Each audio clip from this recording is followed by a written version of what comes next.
नमस्कार, आदाब, सत श्री अकाल। मैं हूं डॉक्टर अफसर और आप देख रहे हैं free legal awareness and educational channel law 21 online classes. आज जिस महत्वपूर्ण विषय पर हम चर्चा करेंगे वो भारतीय साक्ष्य अधिनियम का है और वो धारा 104 भारतीय साक्ष्य अधिनियम BSA 2023 का है और वो कहता है बर्डन ऑफ प्रूफ के बारे में। बर्डन ऑफ प्रूफ क्या होता है, केस को साबित करने का भार क्या होता है, उसके बारे में ये सेक्शन 104 है जिसको हम डिस्कस करेंगे। वैसे ये काफ़ी प्रैक्टिकल टॉपिक है जो कोर्ट्स में जो प्रोसीडिंग होती है उसके लिए बहुत ही महत्वपूर्ण होता है। नॉट ओनली थ्योरेटिकल पर्पसेस के लिए, प्रैक्टिकल पर्पसेस के लिए ये बहुत ही यूज़फुल टॉपिक है और ये उन छात्रों के लिए भी है जो LLB के कोर्स में अध्ययनरत हैं या विभिन्न प्रतियोगी परीक्षाएं दे रहे हैं, उनके लिए भी बहुत ही महत्वपूर्ण विषय है। Burden of proof, onus of proof क्या होता है, इसमें क्या डिफरेंस होता है। इसके अलावा legal burden, evidentiary burden, doctrine of reverse burden, ये क्या होता है, इसको हम इस वीडियो में डिस्कस करेंगे। जो केसेस हमने लिए हैं वो 1935 से लेके 2025 तक के केस है। जो मार्च 2025 में केस आया है उसको भी हम डिस्कस करेंगे, तो वीडियो में अंत तक बने रहिएगा। लास्ट में हम लेटेस्ट केस को डिस्कस करेंगे। तो चलते हैं वीडियो की तरफ फ्रेंड्स। सेक्शन 104 चैप्टर 7 है ये भारतीय साक्ष्य अधिनियम का, जिसको बर्डन ऑफ प्रूफ के बारे में बताता है कि बर्डन ऑफ प्रूफ होता क्या है, उसको परिभाषित करता है। सेक्शन कहता है whoever desires any court to give judgment as to any legal right or liability dependent on existence of facts which he asserts must prove that those facts exist। कहने का अभिप्राय ये कहता है कि यदि कोई व्यक्ति ये चाहता है कि जो तथ्य उसके पास हैं उसके आधार पर कोर्ट कोई निर्णय दे किसी अधिकार के बारे में या दायित्व के बारे में जो उन फैक्ट्स पे बेस्ड है, तो वो उसको ही प्रूफ करने होंगे। बर्डन ऑफ प्रूफ उसका उसी व्यक्ति पे है। And when a person is bound to prove the existence of any fact, यदि कोई आदमी बाध्य है उन फैक्ट्स को, तथ्यों को माननीय न्यायालय में प्रस्तुत करने के लिए और साबित करने के लिए, it is said that burden of proof lies on that person. यदि कोई वादी है, कोर्ट में मुकदमा करता है, प्लेंटिफ है, और वो चाहता है कि उसके पास जो तथ्य हैं उसके बेस पे उसके फेवर में निर्णय किया जाए उसके विपक्षी के विरुद्ध, तो वो तथ्य उसको ही साबित करने पड़ेंगे। बर्डन ऑफ प्रूफ उसी पर है, साबित करने का भार उसी पर ही है। इस सेक्शन 104 में दो इलस्ट्रेशन भी दिए हैं, दो उदाहरण हैं। इसमें इलस्ट्रेशन ए जो कहता है A desires a court to give a judgment that B shall be punished for a crime which A says B has committed. A ये कहता है कि बी ने कोई अपराध किया है और उसे उसकी सजा मिलनी चाहिए, तो A must prove that B has committed the crime. ये भार साबित करने का ए पर ही है कि वो ये साबित करे कि बी ने अपराध किया है, तो ये बर्डन ऑफ प्रूफ ए पर है अगर वो ये चाहता है। दूसरा उदाहरण इलस्ट्रेशन बी जो है वो सिविल मुकदमे से संबंधित है। ये कहता है A desires a court to give a judgment that he is entitled to certain land. किसी जमीन के बारे में उसका अधिकार बताता है, वो लैंड उसकी है, जमीन उसकी है, लेकिन जो पोजीशन है उसका कब्जा वो बी के पास है, लैंड एक ही है। By reason of facts which he asserts, किस बेस पे, जो वो फैक्ट वो बताएगा। And B denies it, B मना कर रहा है कि ऐसा कुछ नहीं है, तो गलत बात है। A must prove the existence of those facts, A को ही वही तथ्य माननीय न्यायालय में साबित करने पड़ेंगे। अब वो क्या तथ्य हैं? ए ये साबित करेगा कि भाई ये लैंड है, इसकी सेल डीड मेरे नाम पे है, मैं इसका मालिक हूं, या मेरे पिताजी की ये संपत्ति है, मैं उनका वारिस हूं, मेरी जमीन है। तो ये बर्डन जो है वो ए पर है, ए साबित करेगा ये सारी बातें, वो किस तरह वो मालिक है, किस तरह से बी के पास वो जमीन है, कैसे चली गई, क्यों बी काबिज है, तो ये सारे तथ्य उससे ही साबित करने पड़ेंगे। ये बर्डन ऑफ प्रूफ ए पर ही है, बी पे कोई बर्डन नहीं है, क्योंकि बी तो कुछ कह नहीं रहा है। अगर ए ये साबित नहीं कर पाता कोर्ट में तो वो मुकदमा ए हार जाएगा, नहीं जीत पाएगा। बी से तो जब ही पूछा जाएगा उस लैंड के बारे में कि आप कैसे काबिज हैं, जब ए ये साबित कर देगा ये भूमि मेरी है या भवन मेरा है, तो ये बर्डन ऑफ प्रूफ कहलाता है, जो 104 भारतीय साक्ष्य अधिनियम में ये साबित उसे करना पड़ता है, इसका भार उसी पे ही है। इसको समझने के लिए और भी गहराई से, कोर्ट में दो लोग मुकदमे में पार्टीज होते हैं। सबसे पहले ए गया, ए ने दावा दायर किया, उसे प्लेंट कहते हैं और वो प्लेंटिफ बन जाता है। वो सारे तथ्य माननीय न्यायालय में प्रस्तुत करेगा। दूसरी पार्टी को, जो डिफेंडेंट होगा बी, उसे भी नोटिस जाएगा। वो अपना जवाब जब ही देगा, उसके बारे में वो खंडन करेगा, तो साक्ष्य पहले ए देगा, कोर्ट को कन्विंस करेगा वो किस तरह से मालिक है, फिर बी से पूछा जाएगा। तो बर्डन ऑफ प्रूफ जो है यहाँ ए पर है, बी पर कोई बर्डन नहीं है। बी पे साक्ष्य देने का बर्डन होगा, वो बाद में आएगा। इनिशियल बर्डन जो है वो ए पर ही होगा जो दावा करेगा। इसके लिए एक लैटिन मैक्सिम है, वो कहता है, लैटिन मैक्सिम इनकम्बिट प्रोबिशियो क्विड डिसिट नॉन क्वी नेगेट। कहने का अभिप्राय है बर्डन उस पर ही है, burden of proof lies on the person who asserts an affirmative and not on the person who denies it. साबित करने का भार उस पे है जो किसी तथ्य को सकारात्मक रूप से कहता है कि ऐसा ऐसा एग्जिस्ट कर रहा है, उस पे ही बर्डन है। उस पे बर्डन नहीं होगा जो नेगेटिवली इसको जो है वो कह रहा है कि नहीं ऐसा कुछ नहीं है, सब ए मालिक नहीं है, तो उससे नहीं पूछा जाएगा, पहले ए से पूछा जाएगा, बाद में बी का नंबर आएगा जो डिफेंडेंट। तो ये लैटिन मैक्सिम है, तो it says the burden lies on the person who assets in effort. ऐसा नहीं है कि नेगेटिवली कोई तथ्य आप साबित ना कर सके, साबित कर तो सकते हैं, लेकिन सुविधा की दृष्टि से ए को ही साबित करना पड़ेगा। अब हम क्रिमिनल केस का अगर एग्जाम्पल ले लेते हैं कि यदि ए कहता है कि बी ने मेरे ऊपर क्रिमिनल असॉल्ट किया, तो ये ए को ही साबित करना होगा क्रिमिनल केस का। जैसे इलस्ट्रेशन ए है कि A says the B has committed the crime, तो burden of proof lies on the है। अब इसको पॉजिटिवली अफर्मेटिव में वो अपने तथ्य प्रस्तुत करेगा, क्या उस पर, क्योंकि उस पर एविडेंस होगी।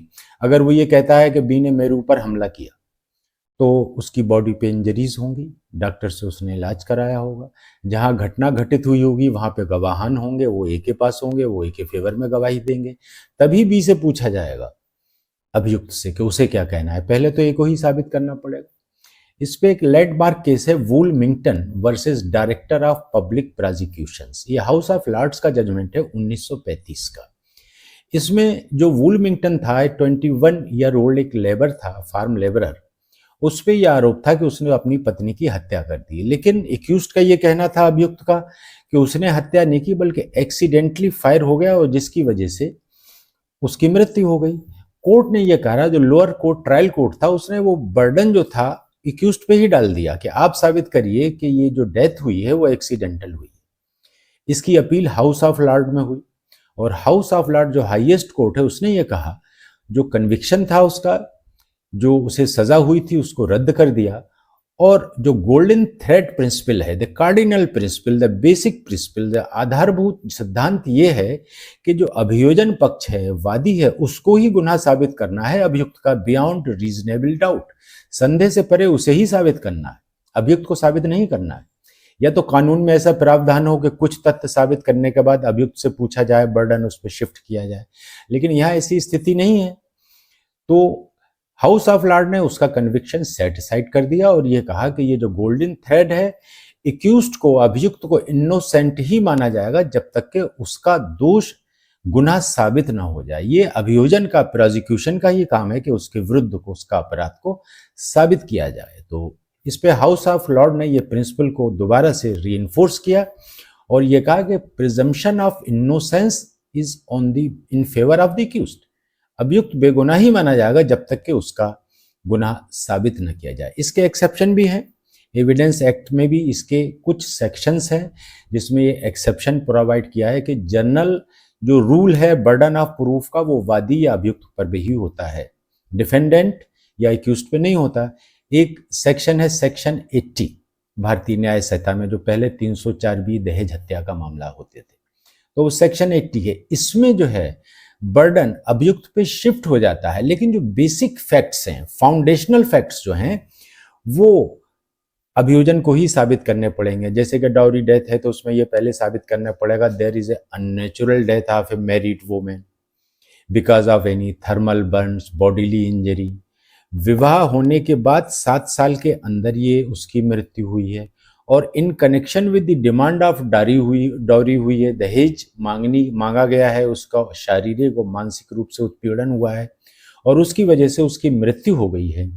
तो ये जब फैक्ट, फाउंडेशनल फैक्ट अभियोजन साबित कर देगा, तब ये बर्डन धारा 118 भारतीय साक्ष्य अधिनियम में अभियुक्त पे शिफ्ट होगा कि वो बताए कि कैसे, क्योंकि ये परिस्थितियां ऐसी होती है कि जैसे किसी विवाहित महिला की मृत्यु उसकी ससुराल में हुई है, अननेचुरल डेथ है, अब उस घर के with in the four walls of the house हुई है, तब वो अभियुक्त को बताना पड़ेगा कि उसकी मृत्यु कैसे हो गई, क्योंकि ये ऐसे फैक्ट्स हैं जो उसी की ही नॉलेज में है, स्पेशल फैक्ट्स हैं। धारा 109 भारतीय साक्ष्य अधिनियम में भी उसे साबित करने हैं और 118 में ये प्रिजम्पशन है, अवधारणा भी है, यदि कैसी मृत्यु हुई है तो ये माना जाएगा कि उसके पति या उसके रिश्तेदारों ने उसकी हत्या कारित कर दी है या मृत्यु कारित कर दी है, तो उन केसेस में ही ये बर्डन शिफ्ट होता है।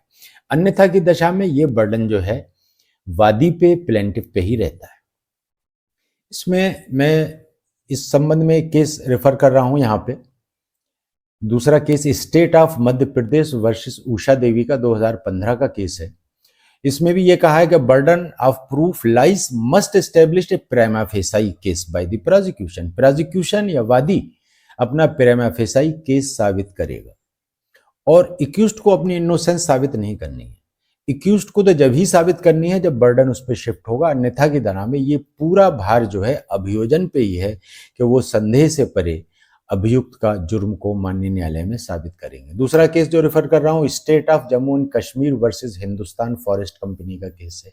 इसमें भी इसी बात को कहा गया है कि burden is on the plaintiff to positively establish its case. अपना जो केस है वो पॉजिटिवली माननीय न्यायालय के सामने एस्टेब्लिश करेंगे, जो मटेरियल उनके पास उपलब्ध है उससे साबित करेंगे और जो डिफेंडेंट है या अभियुक्त है उसकी कमजोरी का वो फायदा वादी नहीं उठा सकता, उसको अपना केस साबित ही करना पड़ेगा।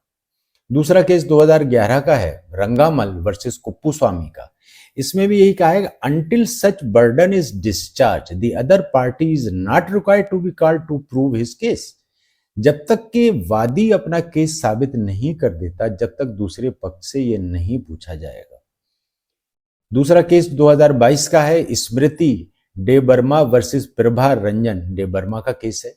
इसमें भी इसी बात को ही माननीय न्यायालय ने कहा है, माननीय उच्चतम न्यायालय का केस है burden of proof establish title lies upon the plaintiff and this burden lies on the party who assert the existence of particular state of thing. जो तथ्य वो माननीय न्यायालय से ये चाहता है कि उस पर विश्वास किया जाए तो उसको ही ये तथ्य साबित करने पड़ेंगे जो धारा 104 भारतीय साक्ष्य अधिनियम में दिए गए हैं।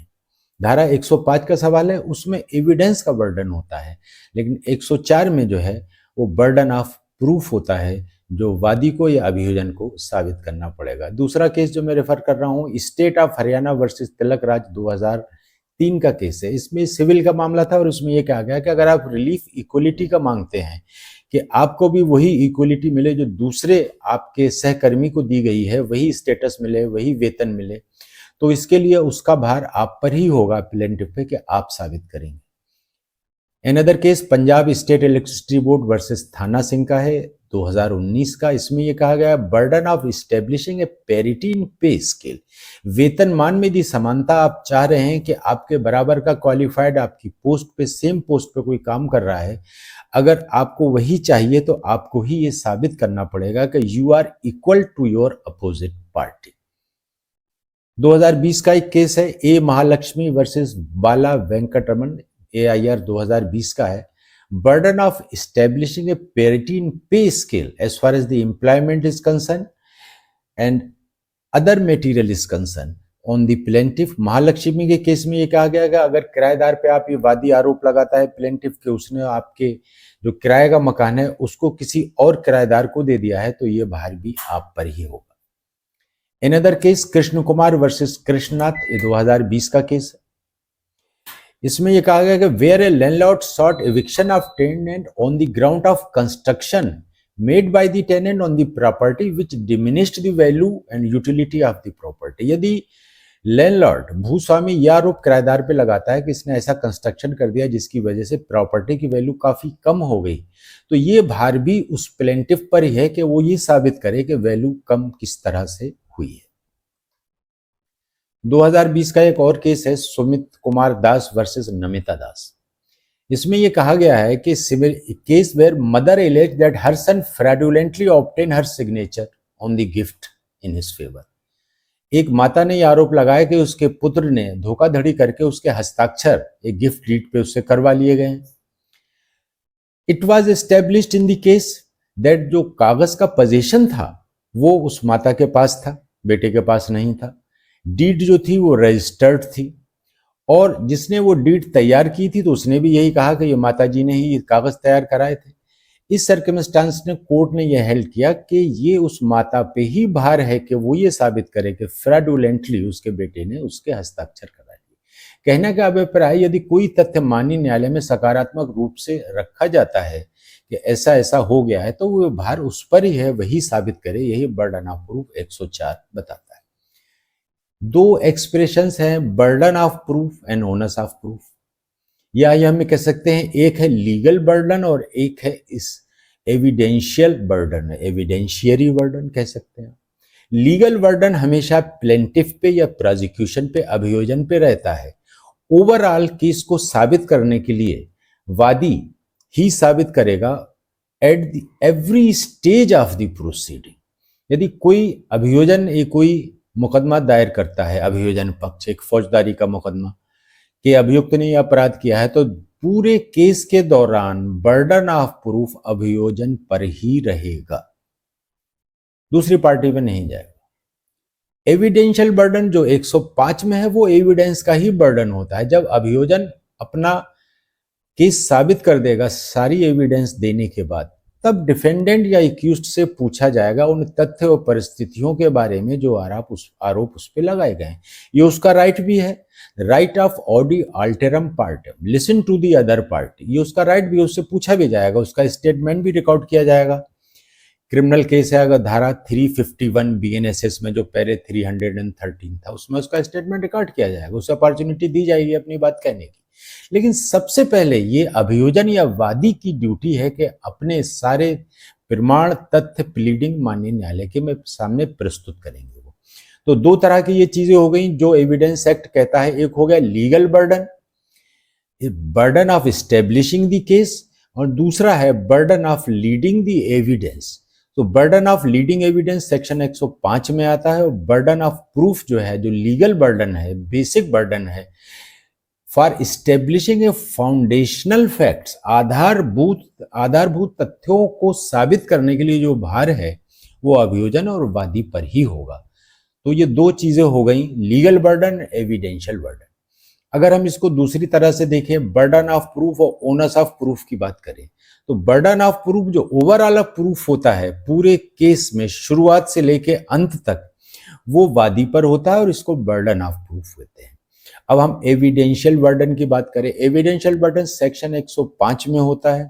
इसमें ये कहा जाता है यदि दोनों पार्टी कोई भी साक्ष्य देने में असफल रहती हैं तो वो केस फेल हो जाएगा, वो केस विन नहीं कर सकता वादी अगर दोनों तरफ से एविडेंस नहीं है, तो वो एविडेंशियल बर्डन होता है। उसको हम कहते हैं ओनस ऑफ प्रूफ भी कह सकते हैं, यदि वादी ने कोई चीज साबित कर दी।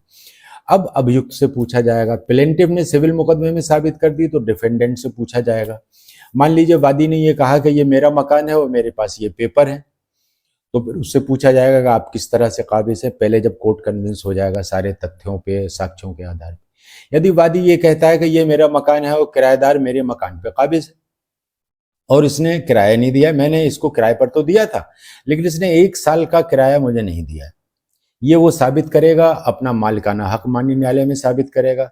जब वो ये साबित कर देगा तब डिफेंडेंट से पूछा जाएगा कि बताइए आप किस तरह काबिज हैं और आपने किराया क्यों नहीं दिया। मान लीजिए किराएदार ये कहता है कि ये बात गलत है, वो उसको कंट्राडिक्ट करेगा कि नहीं ये बात तो सही है कि मैं इसका किराएदार हूं, इस फैक्ट को उसने एडमिट कर लिया, तो ये इशू तो बनेगा नहीं। इशू उसी बात का कोर्ट में बनता है, उसी बात पे गवाही ली जाती है जिसपे दोनों पक्ष एग्री नहीं होते। मान लीजिए लैंडलॉर्ड ये कहता है ये मेरा किराएदार है और किराएदार ये कहता है हाँ मैं इनका किराएदार हूँ लैंडलॉर्ड, तो कोई इशू तो है नहीं, डिस्प्यूट तो है नहीं। इशू जहां पे दोनों पार्टी एग्री नहीं होती वो इशू बनता है और उस पर ही गवाही ली जाती है और उस गवाही के आधार पर माननीय न्यायालय एक निर्णय सुनाते हैं। यदि वादी भूस्वामी है, वो ये कहता है ये मेरा मकान है, किराएदार है ये मेरा, बी जो है मेरा किराएदार है, इसने 1 साल से किराया नहीं दिया, और किराएदार ये कहता है नहीं साहब मैंने इनको किराया दे दिया है, ये रसीदें हैं मेरे पास 6 महीने की जो इन्होंने खुद ही जारी की है। तो ये उसने एविडेंशियल बर्डन पूरा किया। अब ये ओनस जो था अब फिर चला जाएगा, शिफ्ट हो जाएगा वादी पे। अब उससे पूछा जाएगा कि आप तो 12 महीने का किराया बकाया बता रहे थे, तो 6 महीने का है, ये ओनस उस पे चला गया। तो जो ओनस होता है, onus of proof during the whole proceeding, वो शिफ्ट होता रहता है। पहले तो वादी पे होगा, फिर उसके बाद डिफेंडेंट पे चला जाएगा, दूसरी पार्टी पे। उसने कोई साक्ष्य दिया तो अब उसके पे चला जाएगा, फिर उससे पूछा जाएगा। तो जो बर्डन ऑफ प्रूफ का नेचर जो है वो स्टैटिक होता है। बर्डन ऑफ प्रूफ ओवरऑल मुकदमे के लिए हर तथ्य को साबित करने के लिए वादी का रहेगा, लेकिन कोई तथ्य ऐसा आ गया कि फिर उससे जो हमने डिफेंडेंट से पूछा, उसने कोई बात को कंट्राडिक्ट किया, ऐसा नहीं ऐसा है, तो फिर वादी से पूछा जाएगा। तो ये ओनस शिफ्ट हुआ, बर्डन शिफ्ट नहीं हुआ। बर्डन तो वादी पर ही है, लगातार अपनी बात को लगातार साबित करते रहेगा। वो लास्ट तक के वही भूस्वामी है, वही मालिक है और उसी के सारे हक हैं। किराएदार ये साबित अगर करता है, रसीद देता है कि साहब 6 महीने का किराया बकाया है, तो उससे पूछा जाएगा। ओनस अगर शिफ्ट हो गया, अगर मान लीजिए फिर वो ये कह देता है ऐसा नहीं ऐसा, कोई भी पार्टी यदि कोई नया तथ्य माननीय न्यायालय के सामने प्रस्तुत करेगी तो ये ओनस ऑफ प्रूफ होता है, दूसरी पार्टी से पूछा जाएगा। बर्डन ऑफ प्रूफ हमेशा कॉन्स्टेंट रहता है, वादी पर ही रहता है। ओनस ऑफ प्रूफ स्टैटिक नहीं होता, या डायनेमिक होता है, कभी इधर से उधर शिफ्ट होता रहता है। ड्यूरिंग द होल प्रोसीडिंग ये चेंज होता रहता है। तो ये बर्डन ऑफ प्रूफ और ओनस ऑफ प्रूफ की बात हुई। अगले केस जो मैं रेफर कर रहा हूं यहां पे, यह है Rajesh Jain versus Vijay Singh, Kundanlal versus custodian property, Bharat Parel, Amin Chand और अद्दा गद्दा राघम्मा वर्सेस अद्दा गद्दा चेचम्मा। ये 1964 का ओल्डेस्ट केस है, 1964 का।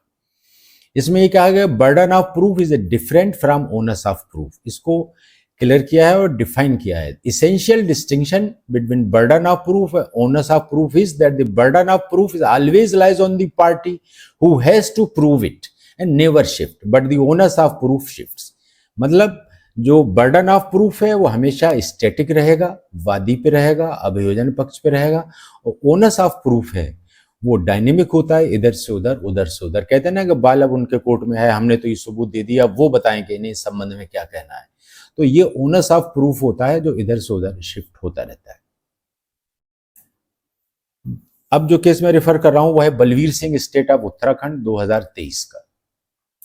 इसमें भी इस डिस्टिंक्शन को डिस्कस किया है। Manifest distinction exist burden of proof and going with the forward with evidence, meaning thereby the burden of proof और ओनस ऑफ प्रूफ के डिस्टिंक्शन को यहां पे इन्होंने डिस्कस किया है और कहा है generally the burden of proof upon any affirmative provision necessary to be established as a foundation of any issue and does not shift.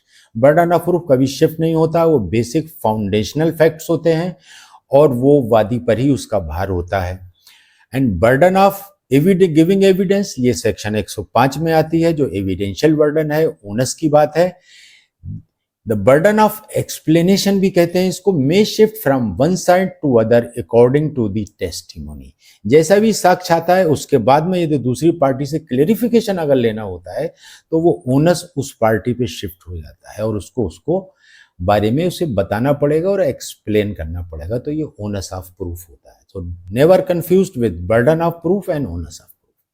Next case 2006 का है, अनिल ऋषि गुरबख्श सिंह का है। इसमें कहा है the question of burden of proof has a greater force where the question is which party to begin. The elementary rule is under section 104। जो basic rule है वो सेक्शन 104 में है, वो इनफ्लेक्सिबल है। और जो सेक्शन 105 में है, in terms of initial burden is always on the plaintiff, and if he discharge that burden makes out his case which entitles him to be relief। यानी वादी अपना बर्डन साबित कर देता है, प्रूफ कर देता है, सारे तथ्य माननीय न्यायालय के सामने आ जाते हैं। then onus shift to the defendant to prove those circumstances if any which would disentitle the plaintiff to the same। ऐसा नहीं है कि हमेशा वादी जब भी मुकदमा करे वही जीत जाए। हो सकता है वादी मुकदमा तो करे लेकिन वो फैक्ट्स इतने नहीं रख पाए माननीय न्यायालय की संतुष्टि के अनुसार कि डिफेंडेंट वो मुकदमा जीत जाए। डिफेंडेंट जब एविडेंस देगा सेक्शन 105 में जिसको डिफाइन किया गया है वो यदि देता है तो वादी वो मुकदमा हार भी सकता है। ऐसा नहीं है वादी ने पहले न्यायालय जाता है, पहले मुकदमा कर दिया, तो उसे साबित भी तो करना पड़ेगा। यदि किराएदार का और लैंडलॉर्ड का ही मामला है। वादी अपने को लैंडलॉर्ड बता रहा है, फर्द में उसका नाम है, पुराना कागज ले आया या बैनामा ले आया, लेकिन किराएदार ने कहा कि ये तो मैं इनसे खरीद चुका हूँ, या ये इसके तो मालिक थे ही नहीं, इनके भाई ने ये प्रॉपर्टी मुझे बेच दी है, या इनके पिताजी ने मुझे वसीयत कर दी है, तो इंटाइटल है ही नहीं, तो जरूरी थोड़ी वादी वो मुकदमा जीत ही जाए। नेक्स्ट केस यहाँ सीबीआई वर्सेस अरविंद खन्ना 2020 का केस है। इसमें फॉरेन कंट्रीब्यूशंस का जिक्र था और इसमें एक्यूज ने यह कहा कि ये जो फॉरेन से कंट्रीब्यूशन आया है ये मेरे पिताजी ने मुझे भेजा है। तो सुप्रीम कोर्ट ने कहा ये भार आप पे ही है कि आप साबित करेंगे जो पैसा आपको विदेश से मिला है वो आपके पिताजी ने ही दिया। तो जो भी फैक्ट माननीय न्यायालय में कोई पार्टी कहती है तो उसको ही वो साबित करना पड़ता है। ये तो जनरल बात हो गई। अगर वादी है तो वादी को साबित तो करना ही पड़ेगा, लेकिन अगर एक्यूज कुछ और कहता है, एक्यूज ने यहाँ पे ये कहा कि ये मेरे पिताजी ने पैसा मुझे भेजा है, तो आपको ही साबित करना है, ये आपकी नॉलेज में। अगले दो केस है राजाराम वर्सेस जयप्रकाश सिंह और दिगंबर वैष्णव वर्सेस स्टेट ऑफ छत्तीसगढ़। ये 2019 के केस हैं दोनों। इसमें यह कहा कि एग्जीक्यूशन ऑफ सेल डीड का मामला था on the ground of physical condition and mental capacity of the deceased. तो ये कहा कि ये बर्डन तो आप पे ही, अगर आप ये बता रहे हैं कि जिसने बैनामा किया उसकी फिजिकल मेंटल कैपेसिटी नहीं थी ऐसा करने की, ये साक्ष्य आपको ही देना। अगला केस मैं रेफर कर रहा हूं स्टेट ऑफ महाराष्ट्र और वासुदेव रामचंद्र 1981 का केस है। इसमें यह कहा है कि the burden of proving every ingredient of offence always lies on the prosecution. जो अपराध के तथ्य हैं, इंग्रेडिएंट हैं, जिसकी वजह से वो अपराध बन रहा है, उसका पूरा भार अभियोजन पे ही होता है। जनरल रूल बर्डन पर ऑफ प्रूफ का तो यही है कि exclusively upon the prosecution. In cases of certain offence the burden of proving particular fact in issue may be lead upon the accused. Basic जो अभियोजन को साबित करना है, ईच एंड एवरीथिंग जिसकी वजह से वो प्रोसिक्यूशन हो रहा है, सारी चीजें जो नॉलेज में सब साबित करनी है। फिर उसके बाद जो जर्नल रूल है वो बर्डन ऑफ प्रूफ का है, वादी पे या अभियोजन पे। एक्सेप्शन इसका जब है जब वो विशेष परिस्थितियां हैं या कोई विशेष कानून बनाया है संसद ने, जैसे कि डाउरी डेथ का कानून बनाया, क्योंकि उसमें मृत्यु जो होती है मृतका की वो उसकी अपनी ससुराल में होती है, वहां पे कोई प्रत्यक्षदर्शी वादी की तरफ से नहीं होता है। ऐसी परिस्थितियां होती हैं। तो इस वजह से जब बेसिक फाउंडेशनल फैक्ट्स अभियोजन ने साबित कर दिए कि with in 7 years unnatural death हुई है, इन connection with the dowry demand हुई है, दहेज की मांग लेकर अप्राकृतिक मृत्यु हुई है, तब ये साबित हो जाता है, तब बर्डन उस पर शिफ्ट होता है सेक्शन 118 भारतीय साक्ष्य अधिनियम में। या कोई दहेज हत्या का मामला नहीं है, सिंपल कोई अपराध है या हत्या का ही मामला है, डाउरी डेथ नहीं है। घर में कमरे में 2 ही लोग हैं, एक की मृत्यु हो जाती है अननेचुरल सर्कमस्टांसिस में बिकॉज ऑफ इंजरी और अदरवाइज, तो घर में जो दूसरा व्यक्ति है उससे ही तो पूछा जाएगा। घर की 4 दीवारी के अंदर कोई गवाह तो मौजूद नहीं है, परिस्थितियां ऐसी हैं। तो धारा 109 में उसको साबित करना है fact specially with in the knowledge of the person. तो पहले तो अभियोजन ये साबित करेगा कि ये ऐसी मृत्यु हो गई है, ऐसी हुई है मृत्यु, इसका ये पोस्टमार्टम है, ये इंजरीज हैं, ये इनका मोटिव था, ये इनकी रंजिश थी, ये लास्ट सीन थे। सारे तथ्यों को साबित करने के बाद फिर पूछा जाएगा एक्यूज से कि आपके साथ मृतक था, कैसे मृत्यु हुई, या लास्ट सीन की एविडेंस है, मृतक लास्टली आपके साथ देखा गया था, तो आप बताइए क्या ऐसा हुआ। तब वो बर्डन शिफ्ट होता है, या तो फैक्ट के आधार पर शिफ्ट होगा या कोई कानून है उसके हिसाब से। जैसे कि भारतीय साक्ष्य अधिनियम में डाउरी डेथ का मामला है, इसमें ये प्रिजम्पशन है। तो प्रिजम्पशन जनरल रूल के खिलाफ एक एक्सेप्शन, एक अपवाद होता है। जनरल रूल वादी पे होता है, अभियोजन पे होता है, और उसका एक्सेप्शन विशेष परिस्थितियों में यदि कोई कानून बनाया जाता है, अवधारणा को क्रिएट किया जाता है, तभी उससे पूछा जाता है। अन्यथा की दशा में ये अभियुक्त पे या डिफेंडेंट पे ऐसा कुछ नहीं होता। जो लेटेस्ट केस है जो 2025 का है, जो 7 मार्च 2025 को जजमेंट आया है, वो anti corruption prevention of corruption act 1988 से संबंधित है। इसमें माननीय उच्चतम न्यायालय ने 2 सरकारी कर्मचारियों को दोषमुक्त कर दिया, और माननीय न्यायालय ने ये कहा है इसमें कि जो ऑफेंस है, इसमें प्रिजम्पशन तो है इस एक्ट में, धारा 20 में ये एक एक्सेप्शन है, एक प्रिजम्पशन क्रिएट किया गया है जनरल रूल का जो एक्सेप्शन है, demand and acceptance of bribe and trap cases के बारे में है ये। तो ये सेक्शन 20 कहता है presumption where public servant accept any undue advantage etcetera. So ये प्रिजम्पशन है, उसके अगेंस्ट ये माना जाएगा कि उसने इलीगली ऐसा जो भ्रष्टाचार करके ये चीजें उसने प्राप्त की है, ये एक प्रिजम्पशन है। लेकिन माननीय उच्चतम न्यायालय ने कहा ये प्रिजम्पशन जब ही रेस किया जाएगा जब अभियोजन ये साबित कर दे, डिमांड एंड रिसीविंग साबित करने के बाद। इम्प्लाइज का मामला है demanding and accepting the bribe. Bribe जो है वो एक्सेप्ट की गई, ब्राइब मांगी गई, पहले अभियोजन को ये साबित करना पड़ेगा, उसके बाद ये प्रिजम्पशन रेज किया जाएगा और अभियुक्त से पूछा जाएगा। कोर्ट ने यह कहा कि presumption under section 20 of prevention of corruption act would not rise against the accused unless the factum of demand and acceptance of bribe is established by the prosecution। कहने का अभिप्राय यह है कि जब तक के अभियोजन पक्ष ये साबित ना कर दे कि अभियुक्त द्वारा सरकारी कर्मचारी द्वारा रिश्वत मांगी गई और उसने उसको स्वीकार भी कर लिया, उसके बाद ही ये प्रिजम्पशन रेज किया जाएगा और तभी अभियुक्त से पूछा जाएगा उस पैसे के बारे में, उसने एक्सेप्ट कर लिया है तो। ये रिबटेबल प्रिजम्पशन होता है, ये कोई कंक्लूसिव प्रूफ नहीं होता, जैसे कि अवधारणा का संबंध है, ये निर्णायक नहीं है। और इसको तब अभियुक्त से पूछा जाएगा यदि उसके पास से कोई धनराशि, कोई संपत्ति ये प्राप्त है हुई है उसे, तो ये कैसे प्राप्त हुई और किस कारण से प्राप्त हुई। याद मान लीजिए अभियुक्त के घर में ट्रैप किया गया और उसने किसी से पैसे लिए, जब लेकिन उसने ये साबित कर दिया कि ये पैसे मैंने भ्रष्टाचार में नहीं लिए, ये पैसे मैंने किसी को उधार दिए थे उससे लिए, या उसके कब्जे से कोई संपत्ति, सोना, ये कैश मिला, यदि वो उसको साबित कर देता है कि तब ये प्रिजम्पशन रेज कर दिया और उसके बाद उसने साबित कर दिया। तो सुप्रीम कोर्ट ने इस लेटेस्ट जजमेंट में ये कहा कि पहले अभियोजन को ये साबित करना पड़ेगा कि उसने रिश्वत मांगी और स्वीकार की, जब ही अभियुक्त से उसका एविडेंस ली जाएगी इस संबंध में। ऐसा नहीं है तो कहीं प्रिजम्पशन भी अगर क्रिएट किया गया है, चाहे वो डावरी डेथ का मामला हो, चाहे प्रिवेंशन ऑफ करप्शन एक्ट का भी मामला हो, यदि प्रिजम्पशन इसमें रेज किया जाता है, लेकिन प्रिजम्पशन जब ही रेज होगा जब अभियोजन पक्ष अपने foundational facts, the basic facts जो अपराध के हैं, जो साक्ष्य है जिससे प्रिमा फेसाई वो केस माननीय न्यायालय में स्टैब्लिश कर दें, उसके बाद ही ये प्रिजम्पशन रेज किया जाएगा और उसके बाद फिर दूसरे पक्ष से अभियुक्त से गवाही ली जाएगी और वो अपना साबित करेगा। तो ये जो है उस पर बर्डन होगा और ये साबित करेगा। जहां तक burden of proof, onus of proof का है वो हमने डिस्कस कर दिया है। बर्डन ऑफ प्रूफ हमेशा स्टैटिक रहता है, अभियोजन पे रहता है, प्लेंटिफ पे रहता है, it never shift. Only onus of proof जो है वो शिफ्ट होता है यदि कोई साक्ष्य डिफेंस ने दिया या अभियुक्त नहीं दिया, तो ओनस ऑफ प्रूफ उस पे है, वो साबित करे, फिर उसके बाद वो दूसरी से पूछा जाएगा, अभियोजन से पूछा जाएगा, वो कह देता है फिर। तो ये थ्रू दी होल प्रोसीडिंग ये इधर से उधर ओनस शिफ्ट होता रहता है, बर्डन कभी शिफ्ट नहीं होता।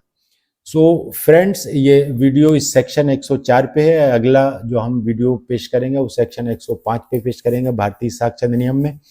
यदि हमारे समझाने का प्रयास सफल रहा हो और आपकी इसकी कोई सहायता हुई हो आपकी, तो इस वीडियो को लाइक कीजिएगा, कमेंट कीजिएगा और इसको शेयर भी कीजिएगा। और चैनल पर पहली बार पधारे हैं तो इसे सब्सक्राइब भी कीजिएगा। तो मिलते हैं फ्रेंड्स, व्यूअर्स, हम अगले वीडियो में अपने धारा 105 भारतीय साक्ष्य अधिनियम में हम प्रस्तुत करेंगे। तब तक के लिए धन्यवाद और नमस्कार।